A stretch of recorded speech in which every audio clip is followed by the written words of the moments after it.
श्री सुखदेव जी कहते हैं, परीक्षित, जो पुरुष इस नारायण कवच को समय पर सुनता है और जो आदर पूर्वक इसे धारण करता है, उसके सामने सभी प्राणी आदर से सिर झुकाते हैं और वो सब प्रकार के भयों से मुक्त हो जाता है। परीक्षित, सत्यक्रतु इंद्र ने आचार्य विश्वरूप जी से ये वैष्णवी विद्या प्राप्त करके रणभूमि में असुरों को जीत लिया और वे त्रिलोक क्षय लक्ष्मी का उपभोग करने लगे।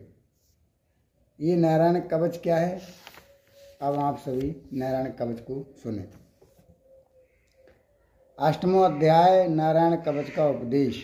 राजा परीक्षित ने पूछा, भगवान देवराज इंद्र ने जिससे सुरक्षित होकर शत्रुओं की चतुरंगी सेना को खेल खेल में अनायास ही जीतकर त्रिलोक की राजलक्ष्मी का उपभोग किया, आप उस नारायण कवच को मुझे सुनाइए और ये भी बतलाइए कि उन्होंने उससे सुरक्षित होकर रणभूमि में किस प्रकार आक्रमणकारी शत्रुओं पर विजय प्राप्त की थी। तब भगवान सुखदेव जी ने कहा, परीक्षित, जब देवताओं ने विश्वरूप को पुरोहित बना लिया, तब देवराज इंद्र के प्रश्न करने पर विश्वरूप ने उन्हें नारायण कवच का उपदेश किया। तुम एकाग्र चित्त से उसका श्रवण करो।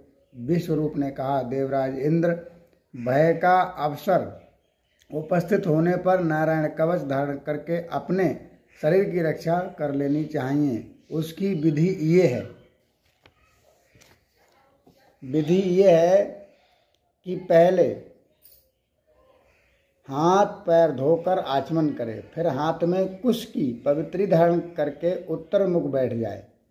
उसके बाद कवच धारण पर्यंत और कुछ ना बोलने का निश्चय करके पवित्रता से ओम नमो नारायणाय और ओम नमो भगवते वासुदेवाय इन मंत्रों के द्वारा हृदय आदि अगन्यास तथा अंगुष्ठ आदि करन्यास करे। पहले ओम नमो नारायणाय इस अष्टाक्षर मंत्र के ओम आदि 8 अक्षरों का क्रमशः पैरों, घुटनों, जांघों, पेट, हृदय, वक्षस्थल, मुख और सिर में न्यास करे, अथवा पूर्वोक्त मंत्र के मकार से लेकर ओमकार पर्यंत 8 अक्षरों का सिर से आरंभ करके उन्हीं 8 अंगों में विपरीत क्रम से न्याय करे। तदनंतर ओम नमो भगवते वासुदेवाय इस द्वादक्षर मंत्र के ओम आदि 12 अक्षरों का दाईं तर्जनी बाईं तर्जनी तक दोनों हाथ की 8 उंगलियों और दोनों अंगूठों की 2-2 गांठों में न्यास करे। फिर ओम विष्णवे नमः इस मंत्र के पहले अक्षर ओम का हृदय में, बी का ब्रह्मरंध्र में और सा का भौं के बीच में, अणा का चूटी में, बे का दोनों नेत्रों में और ना का शरीर की इस गांठों में न्यास करे। तदनंतर ओम मां अस्त्राय फट कहकर दिग्बंध करे। इस प्रकार न्यास करने से इस विधि को जानने वाला पुरुष मंत्र स्वरूप हो जाता है। इसके बाद समग्र ऐश्वर्य, धर्म, यश, लक्ष्मी, ज्ञान और वैराग्य से परिपूर्ण इष्टदेव भगवान का ध्यान करे और अपने को भी तदरूप ही चिंतन करे। तत्पश्चात विद्या, तेज और तप स्वरूप इस कवच का पाठ करे। पाठ क्या है? ये सब विधि करने के बाद भगवान श्री हरि गरुण जी की पीठ पर अपने चरण कमल रखे हुए हैं, ऐसा मन में विचार करे। अणिमादि 8 सिद्धियां उनकी सेवा कर रही हैं। 8 हाथों में शंख, चक्र, ढाल, तलवार, गदा, बाण, धनुष और पास फंदा धारण किए हुए हैं। वे ही ओमकार स्वरूप प्रभु सब प्रकार से सब ओर से मेरी रक्षा करें। मत्स्य मूर्ति भगवान जल के भीतर जल जंतुओं से और वरुण के पास से मेरी रक्षा करें। माया से ब्रह्मचारी का रूप धारण करने वाले वामन भगवान जलचर और विश्वरूप श्री त्र्यंबकम भगवान आकाश में मेरी रक्षा करें। ऐसा बोलना चाहिए और मन में विचार करना चाहिए। और जिनके घोर 88 सब दिशाएं गूंज उठी थीं और वे गर्भवती दैत्य पत्नियों के गर्भ गिर गए थे, वे दैत्य योद्धपतियों के शत्रु भगवान नरसिंह किले, जंगल, रणभूमि आदि विकट स्थानों में मेरी रक्षा करें। जैसे हम लोग मोटरसाइकिल वाहन पर लिखवाते हैं, श्री नरसिंहाय हरे। अपनी दाढ़ों पर पृथ्वी को धारण करने वाले यज्ञ मूर्ति बारह भगवान मार्ग में, परशुराम जी पर्वतों के शिखरों पर और लक्ष्मी जी के सहित भरत के बड़े भाई भगवान रामचंद्र प्रवास के समय में रक्षा करें। भगवान नारायण मारण मोहन आदि भयंकर अभिचारों और सब प्रकार के प्रमादों से मेरी रक्षा करें। श्रेष्ठ और ऋषि श्रेष्ठ नर गर्भ से योगेश्वर भगवान दत्तात्रेय योग के विघ्नों से और त्रिगुणाधिपति भगवान कपिल कर्म बंधन से मेरी रक्षा करें। परमार्श सनत कुमार कामदेव से हायग्रीव भगवान मार्ग में चलते समय देव मूर्तियों को नमस्कार आदि न करने के अपराध से देवऋषि नारद सेवा अपराधों से और भगवान कच्छप सब प्रकार के नरकों से मेरी रक्षा करें। ऐसे मन में विचार करना चाहिए। और यहाँ पर ये जो लिखा है 32 प्रकार के सेवा अपराध माने गए हैं।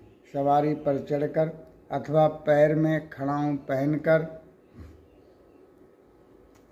और श्री भगवान के मंदिर में जाना, रथ यात्रा, जन्माष्टमी आदि उत्सवों को ना करना या उनके दर्शन ना करना, श्री मूर्ति के दर्शन करके प्रणाम ना करना, अचूसी अवस्था में दर्शन करना मतलब साफ ना हो, एक हाथ से प्रणाम करना, परिक्रमा करते समय भगवान के सामने आकर कुछ न रुककर फिर परिक्रमा करना अथवा केवल सामने ही परिक्रमा करते रहना, श्री भगवान के श्री विग्रह के सामने पैर पसार कर बैठना, जैसे लोग भागवत में बैठ जाते हैं सामने को पैर करके, श्री भगवान के श्री विग्रह के सामने दोनों घुटनों को ऊंचा करके बैठना, हाथों से लपेट कर बैठ जाना, भगवान श्री हरि के विग्रह के सामने सोना, भगवान श्री के विग्रह के सामने भोजन करना, जैसे घर में कथा हो रही है या भगवान की पूजा अर्चना हो रही है, लोग भोजन करते हैं, कुछ खाते हैं, तो श्री भगवान के विग्रह के सामने बातचीत करना, भगवान के विग्रह के सामने चिल्लाना, जोर से बोलना, श्री भगवान के विग्रह के सामने कलह करना, कलेश करना, श्री भगवान के विग्रह के सामने किसी की पीड़ा, किसी के लिए पीड़ा देना, श्री भगवान के श्री विग्रह के सामने किसी पर अनुग्रह करना और श्री भगवान के विग्रह के सामने किसी को निष्ठुर वचन बोलना मतलब डांटना, गलत कहना, श्री भगवान के विग्रह के सामने कंबल से सारा शरीर ढक लेना, कथा सुनने लोग आते हैं पूरा शरीर ढक करके, और भगवान के श्री विग्रह के सामने दूसरों की निंदा करना, भगवान के श्री विग्रह के सामने दूसरों की स्तुति करना, सुनने हैं कथा और पड़ोसन की अरे वो ऐसो है वे ऐसे हैं, ये किसी की निंदा स्तुति नहीं करना चाहिए। शक्ति रहते हुए गौड़ अर्थात सामान उपचारों से भगवान की सेवा पूजा करना और श्री भगवान को निवेदित किए बिना ही किसी वस्तु को खाना पीना, जैसे तुम्हें जो फल हो उसे सबसे पहले श्री भगवान को न चढ़ाना, किसी शाक या फल आदि के अगले भाग को तोड़कर भगवान के व्यंजन आदि के लिए देना और श्री भगवान के श्री विग्रह को पीठ देकर बैठना, श्री भगवान के श्री विग्रह के सामने दूसरे किसी को भी प्रणाम करना, गुरुदेव की अभ्यर्थना कुशल प्रसन्न और उनका स्तवन ना करना और अपने मुख से अपनी प्रशंसा करना, किसी भी देवता की निंदा करना, ये सब 32 प्रकार के सेवा अपराध माने गए हैं। ये अपराध हैं। ये श्रीमद् भागवत कथा में लिखा हो। और भगवान धन्वंतरी कुपथ से जितेंद्रिय भगवान ऋषभदेव और सुख दुख आदि भयादायक द्वंद्वों से यज्ञ भगवान लोकपालवाद से बलराम जी मनुष्यकृत कष्टों से और शेष जी और क्रोधवद नामक सर्पों के गण से मेरी रक्षा करें। भगवान श्री कृष्ण दयापायन व्यास जी अज्ञान से तथा बुद्धिदेव पाखंडियों और प्रमाद से मेरी रक्षा करें। धर्म रक्षा के लिए महान अवतार धारण करने वाले भगवान कलिक पाप बहुल कलिकाल से दोषों से मेरी रक्षा करें। जो कलिकाल के दोष हैं उनसे भगवान कलिक मेरी रक्षा करें। प्रातःकाल भगवान केशव अपनी गदा लेकर कुछ दिन चढ़ आने पर भगवान गोविंद अपनी बांसुरी लेकर, दोपहर के पहले भगवान नारायण अपनी तीक्ष्ण शक्ति लेकर और दोपहर में भगवान विष्णु चक्र राशि दर्शन लेकर मेरी रक्षा करें। तीसरे पहर में भगवान मधुसूदन अपना प्रचंड धनुष लेकर मेरी रक्षा करें। सायंकाल में ब्रह्मा आदि त्रिमूर्तिधारी माधव, सूर्यास्त के बाद हर्षिकेश और अर्धरात्रि के पूर्व तथा अर्धरात्रि के समय अकेले भगवान पद्मनाभ मेरी रक्षा करेंगे। रात्रि के पिछले पहर में श्री वत्सलांशन श्री हरि, उषा काल में खड्गधारी भगवान जनार्दन, सूर्योदय से पूर्व श्री दामोदर और संपूर्ण संध्याओं में काल मूर्ति भगवान विश्वेश्वर मेरी रक्षा करेंगे। सुदर्शन आपका आकार चक्र रथ के पहिए की तरह है। आपके किनारे का भाग प्रलयकालीन अग्नि के समान अत्यंत तीव्र है। आप भगवान की प्रेरणा से सब ओर घूमते रहते हैं। जैसे आग वायु के सहायता से सूखे घास फूस को जला डालती है, वैसे ही आप हमारी शत्रु सेना को शीघ्र से शीघ्र जला डालिए। कौमोद की गदा आपने छूटने वाली चिंगारियों का स्पर्श वज्र के समान असह्य है। आप भगवान अजित की प्रिया हैं और मैं उनका सेवक हूँ, इसलिए आप कुष्मांडा, विनायक, यक्ष, राक्षस, भूत और प्रेत आदि गिरोहों को भी कुचल डालिए और मेरे शस्त्रों को चूर चूर कर दीजिए। ये नारायण कवच का पाठ चल रहा है। और शंख श्रेष्ठ, आप भगवान श्री कृष्ण के फूंकने से भयंकर शब्द करके मेरे शस्त्रों का दिल दहला दीजिए एवं यतुधान, प्रमद, प्रेत, मृतका, मातृका, पिशाच तथा ब्रह्म राक्षस आदि भयावने प्राणियों को यहाँ से झटपट भगा दीजिए। भगवान की प्यारी तलवार आपकी धार बहुत तीक्ष्ण है। आप भगवान की प्रेरणा से मेरे शस्त्रों को छिन्न भिन्न कर दीजिए। भगवान की प्यारी ढाल आप में सैकड़ों चंद्रमाकार मंडल है। आप पाप दृष्टि पापात्मा शत्रुओं की आंखें बंद कर दीजिए और उन्हें सदा के लिए अंधा बना दीजिए।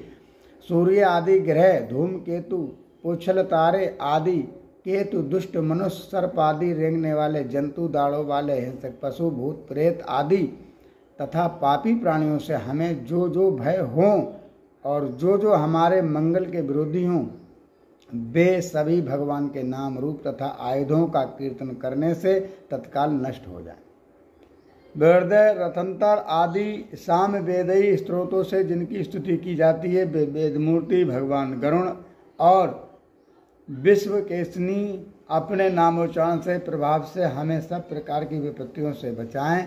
श्री हरि के नाम रूप वाहन आयुध और श्रेष्ठ पार्षद हमारी बुद्धि, इंद्रिय, मन और प्राणों को सब प्रकार की आपत्तियों से बचाएं। जितना भी कार्य अथवा कारण रूप जगत है वो वास्तव में भगवान ही है। इस सत्य के प्रभाव से हमारे सारे उपद्रव नष्ट हो जाएं। जो लोग ब्रह्मा और आत्मा की एकता का अनुभव कर चुके हैं, उनकी दृष्टि में भगवान का स्वरूप समस्त विकल्पों भेदों से रहित है। फिर भी वे अपनी माया शक्ति के द्वारा भूषण, आयुध और नाम और रूप नामक शक्तियों को धारण करते हैं। ये बात निश्चित रूप से सत्य है और इस कारण सर्वज्ञ सर्वव्यापक भगवान श्री हरि सदा सर्वत्र सब रूपों से हमारी रक्षा करें। और जो अपने भयंकर अट्ठा से सब लोगों के भय को भगा देते हैं और अपने तेज से सबका तेज ग्रस्त लेते हैं, वो भगवान नरसिंह दिशा विदिशा में नीचे ऊपर बाहर भीतर सब ओर से मेरी रक्षा करें। देवराज इंद्र, मैंने तुम्हें नारायण कवच सुनाया। देवराज इंद्र, मैंने तुम्हें नारायण कवच सुना दिया। इस कवच से तुम अपने को सुरक्षित कर लो, बस फिर तुम अनायासी सब दैत्य उत्पत्तियों को जीत लोगे। इस नारायण कवच को धारण करने वाला पुरुष जिसको भी अपने नेत्रों से देख लेता अथवा पैर से छू देता, वो तत्काल समस्त भयों से मुक्त हो जाता है। जो इस वैष्णवी विद्या को धारण कर लेता है उसे राजा, डाकू, प्रेत, पिशाच आदि और बाघ आदि हिंसक जीवों से भी किसी प्रकार का भय नहीं होता। ये श्रीमद् भागवत कथा में नारायण कवच का विधान है। देवराज, प्राचीन काल की बात है, कौशिक गोत्री ब्राह्मण ने इस विद्या को धारण करके योग धारणा से अपने शरीर मरुभूमि में त्याग दिया। जहाँ उस ब्राह्मण का शरीर पड़ा था उसके ऊपर से एक दिन गंधर्वराज चित्ररथ अपनी स्त्रियों के साथ विमान पर बैठकर निकले।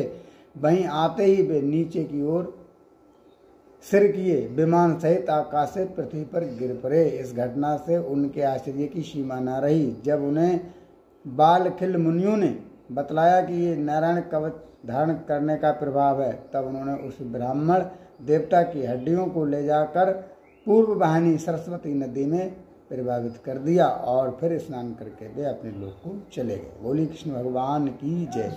यही श्री सुखदेव जी कहते हैं राजन परीक्षित, क्योंकि ये संपूर्ण श्रीमद् भागवत कथा, इसके श्रोता और वक्ता मेन जो हैं वो सुखदेव जी और राजा परीक्षित हैं। तो सुखदेव जी कहते हैं, परीक्षित, जो पुरुष नारायण कवच को समय पर सुनता है और जो आदर पूर्वक इसे धारण करता है, उसके सामने सभी प्राणी आदर से सिर झुकाते हैं और वो सब प्रकार के भय से मुक्त हो जाता है। परीक्षित, सत्यक्रतु इंद्र ने आचार्य विश्वरूप जी से ये वैष्णवी विद्या प्राप्त करके रणभूमि में असुरों को जीत लिया और वे त्रिलोक लक्ष्मी का उपभोग करने लगे। विश्वरूप जी ने ये सुनाया। और यहाँ पर इत श्रीमद्भागवत पुराणे परमहंसाय संहिताएं षट स्कंदे नारायण कवच कंथन, जो नारायण जी का कवच है वो अब कथा नारायण वर्म कथनम नामाष्टोध्याय। अब कल की कथा में आप जो है सुनेंगे यहाँ से अथ 9वां अध्याय। अब यहाँ पर आएगी कथा कल और भी सुंदर से। विश्वरूप का वध, विश्व स्वरूप का वध और वृत्तासुर द्वारा देवताओं की हार और भगवान की प्रेरणा से देवताओं का दधीची आश्रम ऋषि के पास जाना। अब दधीची महात्मा की हड्डी से वो यंत्र बनेगा जिससे वृत्तासुर का वध हो। बोली कृष्ण भगवान की।